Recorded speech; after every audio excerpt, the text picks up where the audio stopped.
and welcome to the Content Bite, a podcast for freelancers who use their words to make money. I'm Rachel Smith, a freelance journalist, copywriter, and content producer. I'm also the founder of Rachel's List, a jobs board and community for Australian writers and other creatives. And I'm Lynne Testoni. I'm a journalist and a content writer as well.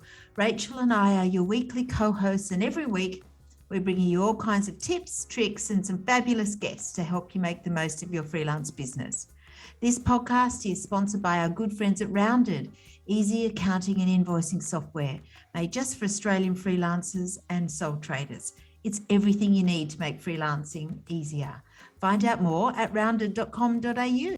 Also, if you're a gold member of Rachel's List, Rounded is giving you 20% off an annual subscription plan. Upgrade to gold membership for all the details. Hi, Lynne. How are you? Welcome back to the podcast.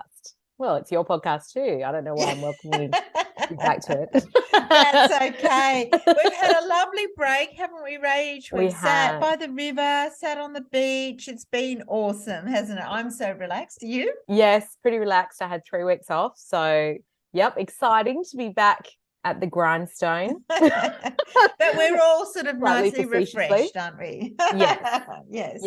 And we're kicking off the first podcast this year with another amazing guest, another freelancer who's been living her dream, and it's a really great story. So I'm very excited to talk to her. Yes, I think it's a great story as well. I'm so thrilled to have Charlotte Dallison on this week. She's had a really varied and interesting career and such an unusual niche, which she's going to share with us today. Sounds good. Tell me all about Charlotte before we get her in the hot seat. Okay, so Charlotte Dallison is a writer, podcaster, and vintage fashion aficionado, aren't we all? Her work includes writing features for a variety of international lifestyle publications, including Mamma Mia, The Times, Riposte, and Fashion Journal. She writes about many topics, including women's health, dating, spirituality. We talked about that before. We did. Offline. Decor and everything, but usually it's about her topic of expertise, which is vintage clothes. She's just finished her first nonfiction book, and I think she's illustrating that one as well. And it's all about secondhand chic on a shoestring and finding premium vintage clothes. The book is to be published by Australia's Affirm Press sometime in the second half of 2023, this year. Oh my goodness. Welcome, Charlotte. You must have the best wardrobe of anyone we've ever had on the podcast. Well, I have to apologize. I know this is an audio medium, but I'm actually wearing Pilates gear because after this interview, I will be doing a lunchtime workout. So I'm not really good. I know I'm not really. We expect to see you in full vintage, wear. Although I am wearing a vintage little cardigan thing just to ease it. Yeah. Wow. So tell us, first of all, what do you love about vintage fashion? Because you used to have a vintage fashion business, didn't you? Yes. Well, I've always been completely obsessed with vintage clothes. I've always been an old soul. And actually, I'm recording this from my parents' house in Christchurch, New Zealand. And I've been looking through lots of old photo albums with mum. And I was like a little granny, even at about age 3, which is hilarious. But I've always been obsessed with old things and vintage clothing. And I turned that into a business, a few years ago. And that business has transformed into a vintage media business, is what I call it. Oh, wow. So your vintage business, was it like an online clothes business or that sort of thing? Yes. So it was a more traditional vintage business in the sense it was a clothing business, and I had an online boutique, and then I did pop-ups and markets like Round She Goes, which are in Sydney and Melbourne, and I did pop-ups in Melbourne as well in between lockdowns. So yeah. Wow, how amazing. So when was the last time you bought a piece of fast fashion? Well, I'm trying to think, because my rule is 80-20, and part of the attitude with this book I've been working on is I don't believe you should, ideally you could necessarily like overhaul your entire wardrobe and make it all sustainable and secondhand. That's the aspiration ultimately. But I think in order to get into it at the beginning, you've got to sort of do a little bit more vintage and a little less fast fashion. And I'm at the point now where it's very much 80-20. I very rarely go to fast fashion shops. In fact, I did buy a cardigan from Zara last year, and it was the first thing I'd bought from Zara in 5 years, I realized. And I wore it a lot when it was winter as well. But I did buy a dress in Italy, but I felt like because I was in Italy, it was more acceptable, and it is beautiful. I've worn it a lot. But no, most things I buy are secondhand and vintage for sure. I mean, that's very rare that happens, but I allow myself the occasional indulgence. Pretty hard to get vintage Pilates gear, I have to say. I know. Yeah, this is. I don't know they weren't doing Pilates back then. I know. I could kind of wear a leotard, but I don't think anyone deserves to see that. So I do love a leotard, but yeah, my body doesn't. So yeah, maybe one day I'll get back to those. Wow. So we'll get into the podcast because I want to talk about your podcast in a minute, but you were also mentioning to us off air that you have a Substack. So tell us a bit about that and how long it's been going on for. Yes, sure. Well, it's funny because I know that throughout this interview, we'll be talking about a few things, including this book and this writer's residency I've just done. But I had a session with a literary publicist about a year ago in December of 2021. Her name's Lauren Sarand, and she is amazing. I can't rave about her enough. But basically, it was during the time where I was closing my shop front and I was wondering what to do because I was already freelancing as a writer and I was deciding to sort of do that full time. And she suggested starting a Substack, and Substack has grown a lot since then. So that was the end of 2021. Throughout 2022, it's grown massively, and now it's 2023. And I hope that this year it will get bigger in Australia. But I've been doing it, throughout the year, and it's really fun. It's kind of like an old school blog, and the platform itself has grown a lot since I've been on there. Like they have a really great app now and things like that. And I'm also in a writers group that's run off Substack, and I just think it's amazing. So I have a Substack called Blonde Not Beige Mail, which is my life motto, Blonde Not Beige. And it's just little articles about all sorts of stuff. Although this year I'm going to be making it a little bit more focused on vintage and a little bit more structured. But it's been a really fun place to experiment, and I recommend it. Wow. And how have you built a following on there? Has it been sort of really organic or easy to do? It's been quite organic, and it's all just come from my other social media. I'm mainly on Instagram, but I think this year, again, I'll probably be a bit more strategic and really work on that, like sharing other people's and that cross promotion within the platform, because that's how I've noticed other people are growing theirs. But thus far it's just been organic, and it's been really interesting, the types of people that have come to read, because they're such interesting, predominantly women. So I don't know, it's been organic. Are you monetizing it yet or not yet? I've just started to monetize it, and I do have some paid subscribers, which is great. So, and I really think it's interesting because there are some incredible writers on there. Like I subscribe to Margaret Atwood's Substack, for example. Wow. And, so it's like real writers. And I think the way the platform's developing, it's becoming more and more, monetized, and it's becoming a business for people. So I do have paid subscribers. Looking to build that too. Of course. Okay. So let's chat a little bit about your book, because I actually read a great piece that I think Rachel was going to share in her wrap up this week about what it's like being a modern author and how much you have to promote yourself and build up that following. Is that how it came about? Or, it's not out until the end of this year, but tell us a bit about what it's about and how it came about. Sure. Well, I'm being published by a firm, as you mentioned before, which are an amazing publishing company based in Melbourne. And then the publisher I'm working with is Kelly Doust. She's in Sydney. So I had written a little book when I had my vintage shop, and I'd sent it out. And I'd had some really good feedback, but basically it was a bit half-baked, to say the least. And then last year in 2022, I wrote the first half of a novel, and I was looking to get that published.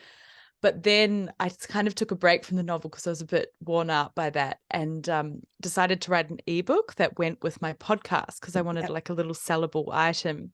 And I'd written a piece for Mamma Mia in March of 2021. And it was really successful. And it was about like why you should wear more secondhand clothing.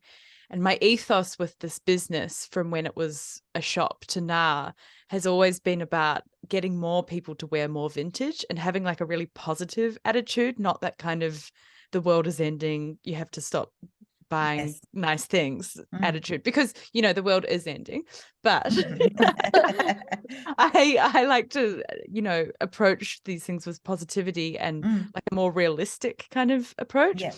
So anyway, the ebook was out there, it was on Kindle, and sort of the following that I had was buying that. I didn't sell many copies, but it was sort of selling to the small audience I had cultivated with this podcast. And then one of my lovely podcast guests, Claudia Chan-Shaw, who's a media personality in... Oh, Claudia's a friend of mine. I love her. She's awesome. I love her. And she is so stylish, and she has the most incredible collection. There's an interview I did with her on my podcast in season 1, which people can listen to. But she introduced me to Callie Das, who I talked about before. And Callie and I were talking about my novel. And, a firm's quite small, and they're not necessarily like publishing as many novels, but I said, look, I've just written this ebook, do you want to read it? And she read it and she loved it, and from that we've worked on this book. So now I've written that book instead. And it's funny because my main goal for 2022 was to get a book deal, and I was really focused on that, but I was also open to the process, and I think that's what you've got to be. So that's what happened. And wow. Now that's coming out, and I'm illustrating it as well, which is great because watercolor painting was my hobby during lockdown, and now I'm finally using it. Wow. So what's it? How have you structured it? What's it about? Can you tell us a bit more, or would you have to kill us? Well, I mean, it's not out for a while, so I sort of don't want to overemphasize it because we're still working on it, but there are 3 sort of pillars to it. It's about finding your authentic style. It's anti-trend. It's kind of about authenticity and uniqueness, and then it's also about budgeting, and it's about the fact that budgets for clothes, like, they're not linear, they're cyclical, because it's for a female audience, and it's sort of like, as women, we go through phases where we're able to spend more money on clothes and other times where we're not so much, regardless of what's happening. And so it's sort of about that, and about how you can, still look really fabulous on a budget, but also what to invest in and things like that. And then it's actually about like how to buy good vintage clothes. So it's quite specific. It's got a guide. It's like, this is how you work eBay. This is how you go to auction houses and stuff like that. So it's a guide, and it's a chatty book, and it's really fun and friendly. And I like to think that the reader will like feel like we're having a chat, and that I'm just like giving them all my secrets. Oh, wow. I'm so excited to read that book. I had a amazing osteopath, and she was also like a burlesque dancer, and she amazing. This real contradiction, like amazing woman, really heavily into vintage.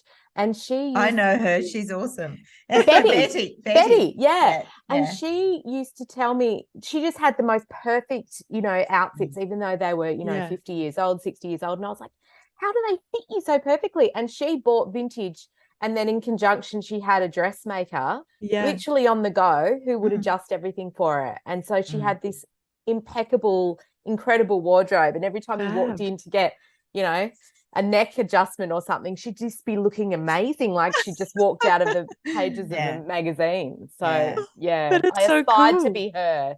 Yes. It sounds fabulous. Well, that's actually another part of it. It's kind of how to care about vintage, because I think, or care for vintage rather, I think that a lot of people are put off wearing vintage clothing because it seems like a lot of work, but it actually isn't. And I am lazy, and I'm not crafty, and I still manage. So that's good. That's reassuring. you adjust your own vintage buys, or do you have a dressmaker? No, I have, well, at the moment I'm nomadic, and I think we're going to talk about that in a second, but I do have someone in Melbourne that would help me. But also, there are wee hacks and things you can do yourself, and also things that to sort of look out for when you're buying a vintage piece at the beginning, in order to know if it's going to be easy to, manipulate to fit. So, That's so interesting. I just want to quickly go back to your publishing contract, because it was so interesting what you said about how you were sort of put in touch with a publicist who wouldn't, correct me if I'm wrong, wouldn't typically be looking at manuscripts or being part of that process.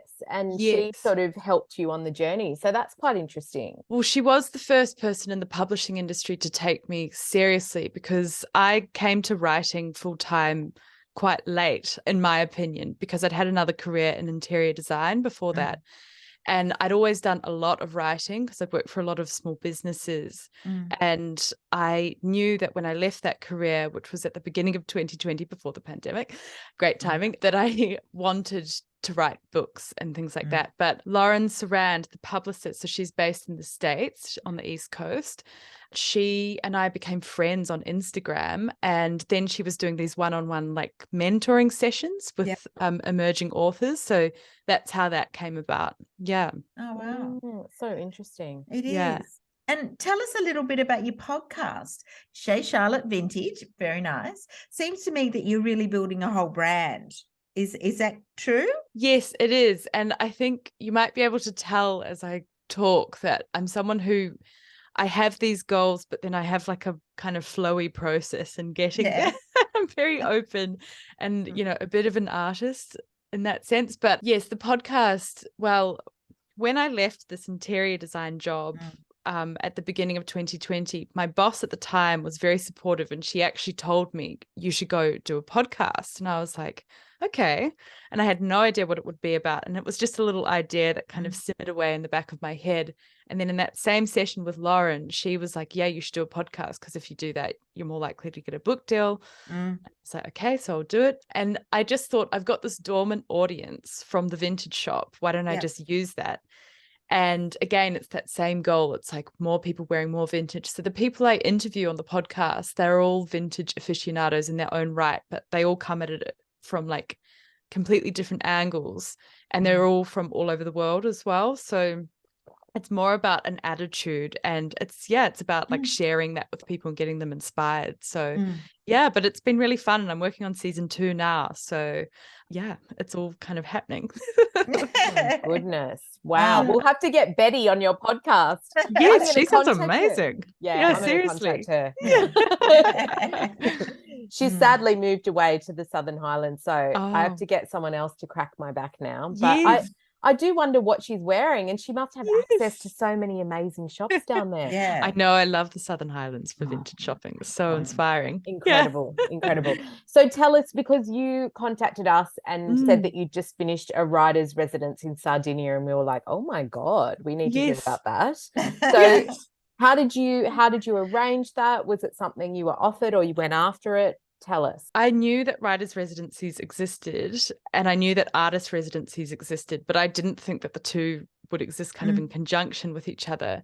But honestly, in that same session with Lauren, I cannot recommend her enough as a person to help you. But she, at the end of that session, we were just whipping through my bio, and I've lived in Sicily before. I was an exchange student there when I was 17, so I can speak Italian. And she was combing through that, and she's like, oh, you've lived in Sicily. I know of this artist residency in Sardinia. And I was like, oh, cool. But I was kind of like, why are you telling me that? Like, you know, I'm not an artist, like a visual artist. And then she was like, and they have writers. They have a writer each month as well. And I was like, okay, fantastic. And then she said, you should apply. And I was like, oh, maybe I will. And I'd just broken up with someone. I was kind of in this space of like autonomy and freedom, and also feeling like quite sort of down and scared. I thought, you know, going to nothing ventured. Nice travel is the best thing post breakup. Travel, honestly. So I applied, and I really put like no effort into the application, I'm rather ashamed to say. And then I got an email back a few weeks later, and it was from the woman who runs it, Francesca, and she said, hi, Charlotte, your application was 6 weeks late. And I was like, oh God, sorry. And then she was like, someone's just pulled out, so why don't you come instead? And I was like, great, I will. So then I signed it, and I was supposed to go to Sydney for Christmas, but it was in that last tidal wave of COVID at the end of 2021. And so I'd shortened my trip to Sydney, and in that I kind of had this holiday budget. So it meant I could put the down payment on this residency. Like, it all worked out. It was very cosmic. But and then I'd had that in the back of my mind in Melbourne last year, just thinking I'm going to go to Italy, but it might not happen because, you know, when I agreed to do it, it was very much like still in the throes of the pandemic. So but anyway, I ended up going, and when I had applied for it, I proposed that I would finish a manuscript there. And I just thought I'd be finishing my novel. I didn't know whether I'd have a publishing contract or anything. But I signed my book deal the day I went to Italy in the end. Wow. So it was so meant to be. But anyway, I went there and it was in rural Sardinia. So I'd flown into Milan and then I'd gone back to Sicily where I used to live. And then I'd gone to Cagliari, which is the capital of Sardinia, just to see a friend who lives there. But this little place was like tiny. The biggest town it's close to is called Oristano, but this wee town's called Millis. And it's in like a blue zone, you know, that blue zone thing where it's like, it's the study about people in the world who live the longest. Oh, yes, I've heard about that. Yeah. Yes. So it's in a blue zone. It's so beautiful and it's like surrounded by orange orchards. So it was just the most picturesque kind of rural, rustic, gorgeous setting. And I was with a few other artists. So I was with a lovely woman from the Cotswolds in the UK. She's a painter. Then another painter from Vermont in the States. And then there was a Mexican photographer there. And then she left. And then an amazing American artist came. And there was also a Sardinian girl there. So it was this real mix. And we were all, you know, women. It was like amazing. It was just, Wow. I've only really just got back. So I'm still sort of processing it. And to have that experience, because I think as a writer, it's quite a solitary pursuit, as you both know. But to be around other creative people who are doing different things is so inspiring and enriching and really good for your writing. So that was that. It was amazing. Oh my and God. I couldn't recommend it enough. I can see a novel happening out of this as well. Yes. Yeah, I know. Well, I mean, it's all copy, as Nora Ephron said. So, Everything is copy. So how expensive is it to do something like that? Well, in the end, I had the advance for the book, so it was all good. Obviously, coming from Australia, like flights are a huge component of that. And then the actual residency, you had to sort of pay, can't remember quite how much it was, but it was sort of like a couple of $1,000s for the whole month, and that kind of included everything. But when I was there, it was incredibly cheap to live. Yeah. And I did other traveling sort of either side of it. I went to Milan and to Sicily and Rome, and I also went to Paris in the middle of it. And I spent more money like in Paris in 3 days than I did in 3 weeks in Sardinia. So it's, you know, happens. it's affordable. Yeah, it happens. So it's a funny one. It's more about that preparation. I know that some of the fellow residents there were sort of on grants and things like that. So I think that there are ways to monetize it like that. But yeah, it's not that expensive really. It's just the kind of getting yourself over there from our part of the world that's the biggest expense, I'd say. Yeah.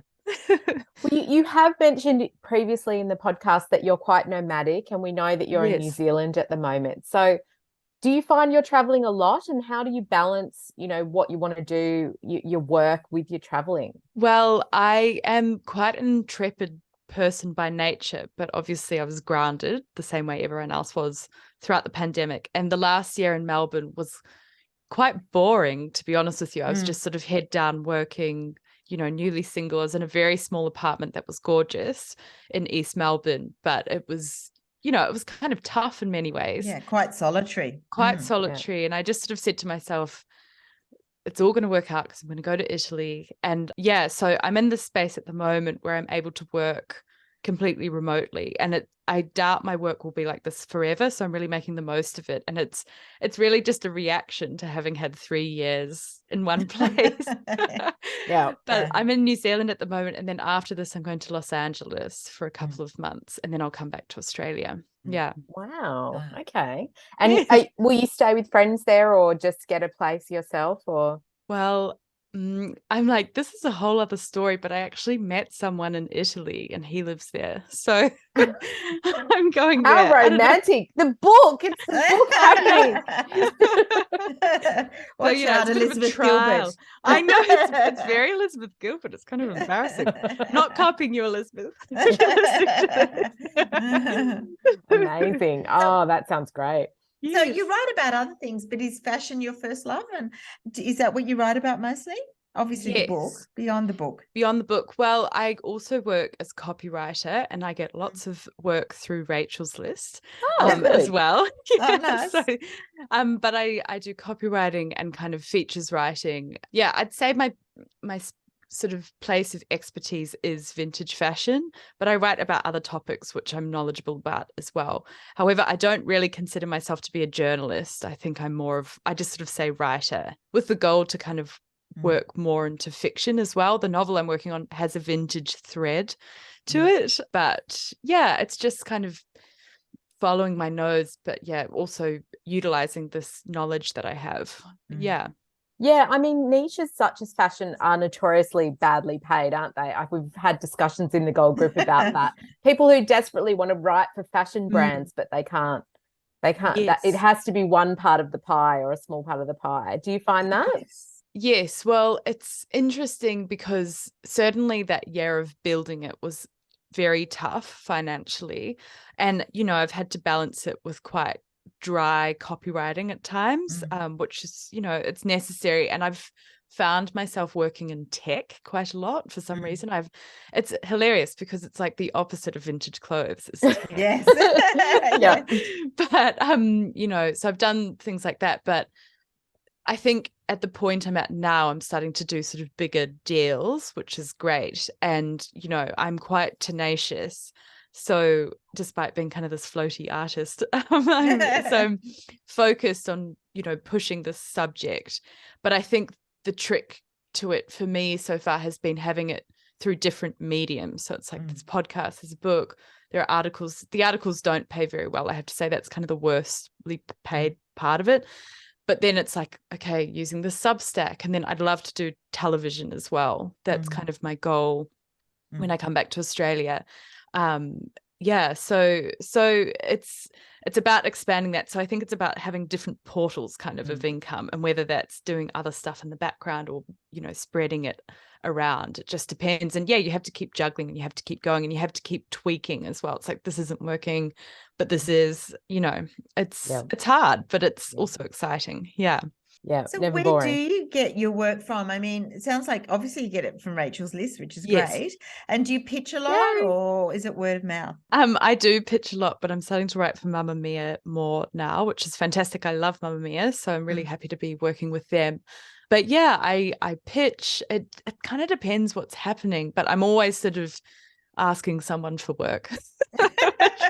You know, it can get a little exhausting, and you know, there is a lot of rejection to all of this as well, and that is one thing you really have to get used to and just realize that it's not personal, it's about timing, all of that sort of stuff. So I think it's more just having a drive and keeping on going. Yeah. I know Mamma Mia's rates used to be quite low. Have they improved over the years? They are quite low. I choose to work for them because they've got such a big audience and because I really enjoy writing for them. They don't dilute your voice or anything like that, and you're really allowed to be yourself on there. So that's why I choose to write for them at the moment. But yeah, the rates aren't great, I have to say. But I know that from what I understand, I'm sort of being paid at the higher end of what they offer their writers, which still isn't much. But, you know, it's just That's part of something. it. Yeah. Yeah. Okay, talk us through what your average day looks like and the kinds of things you're working on at the moment. Yes. Well, the things I'm working on right now is I've just overhauled my offerings. So one thing I actually did while I was at this residency is I taught a workshop to visual artists about how to write about their art. And it's using that copywriting skill that I have, but also my background as an interior designer and working kind of in art adjacent industries. So I'll be doing those workshops, the Substack, as I've mentioned, season 2 of the podcast, finalizing this book. I'm also illustrating the book, which I sort of foolishly agreed to, but I'm glad to be using that skill as well. And then, yeah, working towards television, all in the while doing my normal kind of copywriting and stuff. I mean, I work a lot. I'm quite busy at the moment, but it's just juggling and keeping on going and yeah, just sort of enjoying it too. I'm trying to stay present in all of this because I know it is exciting this time. Yeah. Amazing. I loved hearing that you write tech. So we also often get tech tips from our guests because we always love a little hack and, you know, tools of the trade that are useful. Do you have any programs or tech ideas that you help you in all these different roles you're juggling? Yes, my favorite tech kind of hack is Scrivener. I don't know if I've heard of Scrivener, Oh my gosh, it's amazing for writing a book. So basically you can structure it and write scenes and then move them around. But what I love about it is it's like a real visual way of seeing where you're at, and there are kind of icons so you can tick off what you've done. And I'm not a particularly sort of naturally structured person, but I find this really easy to use. And also, like, I'm not actually that techie, ironically. So, I'm an old soul. So I find it easy to use. And it's not a membership. I hate all of these bloody memberships. So you just buy it outright and it's done.